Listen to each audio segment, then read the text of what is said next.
when it comes to plugging these in, with the ASRock motherboard, right, you'll see that some are white and some are black. First, I usually always like to fill the black ones because those are the actual first slots themselves in order for the motherboard. It really doesn't make much of a difference when it comes to this particular one, but that's the order that I usually like to follow itself.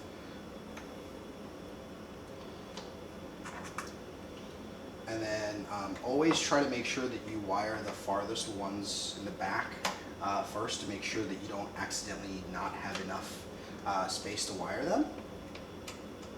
And boom. And that is all of them. So next we're going to run the power. Now I already have the power going, I already have the power cables going to these guys ready from the actual power supply itself. I would wire those first, just to make sure that you can do some good cable management itself. Now, with the EVGAs, or I'm sorry, with the AMD Radeon VIIs, they are dual 8-pin, which is probably the most pins you're going to have on any power supply, at least currently. So just make sure that you have those plugged correctly.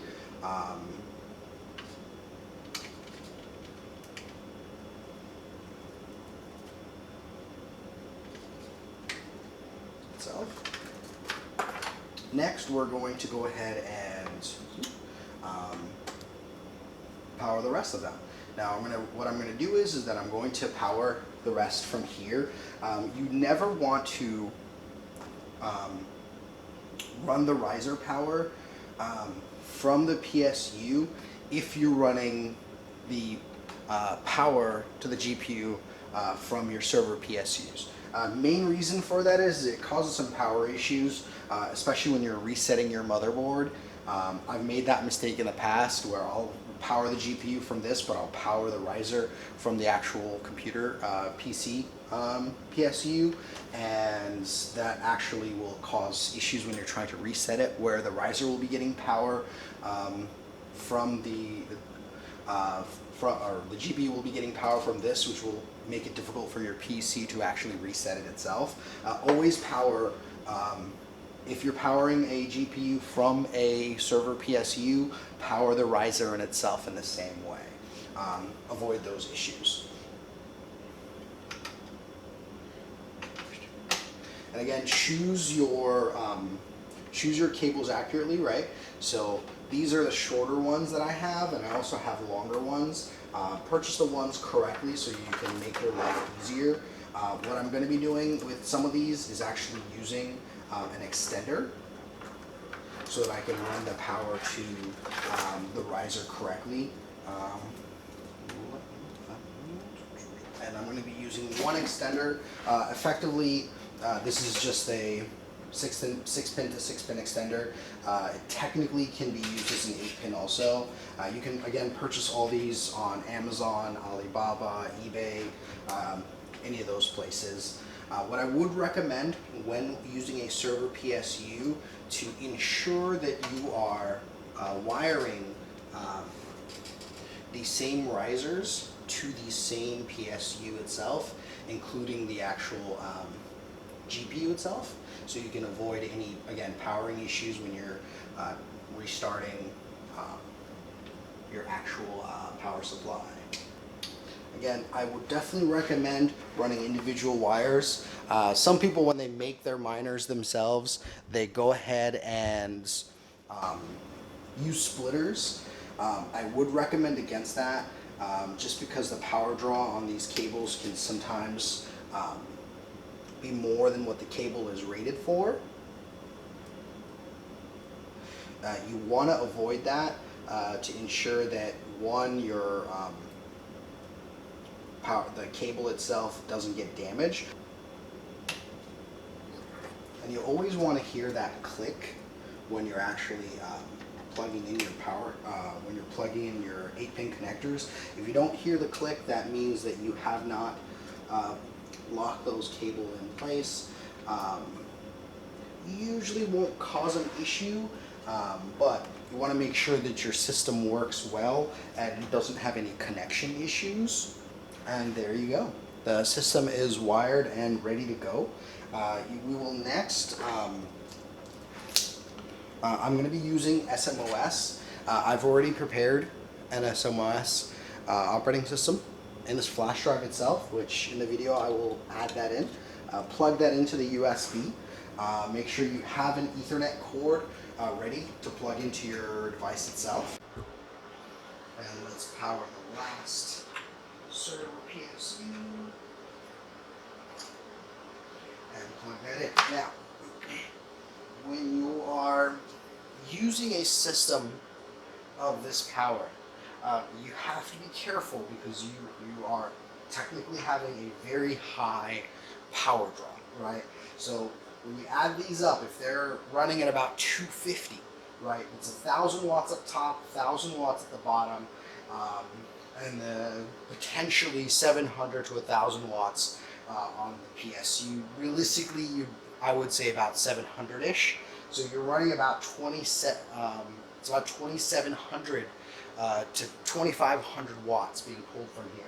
Now, when we do our math and convert that to amps, you're going to want to divide that by the volts that you're using.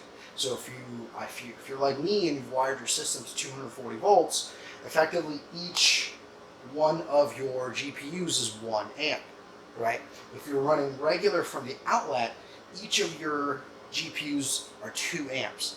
What that means is that most of your power splitters, most outlets are generally at most 20 amps, right? So when you're running 8 of these, you're right at 16 amps itself, right? And when you add the PC and CPU, let's throw 1 amp in there just to, you know, say that that's how much it'll use. You're running about 17 amps here. Now that's if you have perfect efficiency on your PSUs. Most PSUs, that gold and platinum rating is the efficiency of it. So it's actually going to draw more power than what it actually needs and will be at an 80% or 90% efficiency. Now, plugging this directly to a single outlet through, let's say, like a surge protector or something to actually, you know, through a single outlet itself can be a problem if this was like 12 GPUs itself. So be very careful with that. You'll blow some fuses in your house. You know, you can always just, you know, flip them back, but it can be a fire hazard, so you want to be careful with that. To run this efficiently, you want to turn on your server GPUs first before you turn on the PC.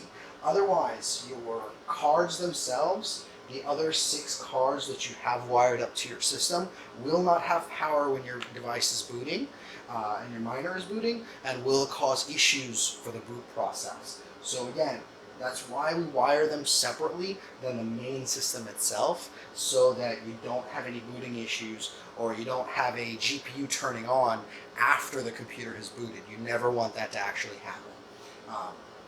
It'll just cause booting issues and it won't load correctly, or it'll crash your whole system. After you have your GPUs running and the risers all powered, you then want to power your actual miner itself. And voila, we have 8 GPUs running in our miner setup. I'm going to go ahead and move this to the closet so that I can have some air running through it and kind of have it running efficiently. And we'll kind of go from there. I really like the LEDs or the RGBs of the new Radeon VIIs. I think they actually have a really sleek look to them. So we have our miner set up. I've went ahead and moved it to my mining closet itself. Effectively, we're now on Simple Mining OS. We're going to talk basically about the process of setting it up for a short period of time. Effectively, when you're setting up an AMD Radeon VII, you have to download the right operating system. There's 2 versions of Miner OS, or Simple Miner OS. One is for the rest of the AMDs, and one is for the AMD Vegas and Radeon VIIs. Effectively, you download the image itself, you download any kind of flashing utility to flash the card itself, or an etcher to actually install it on there. Ideally, you want to use a 4 or 8 gig flash drive. I very much so recommend the SanDisk ones. Reason being, I've tried different flash drives, and some of them, and I think it's due to heat.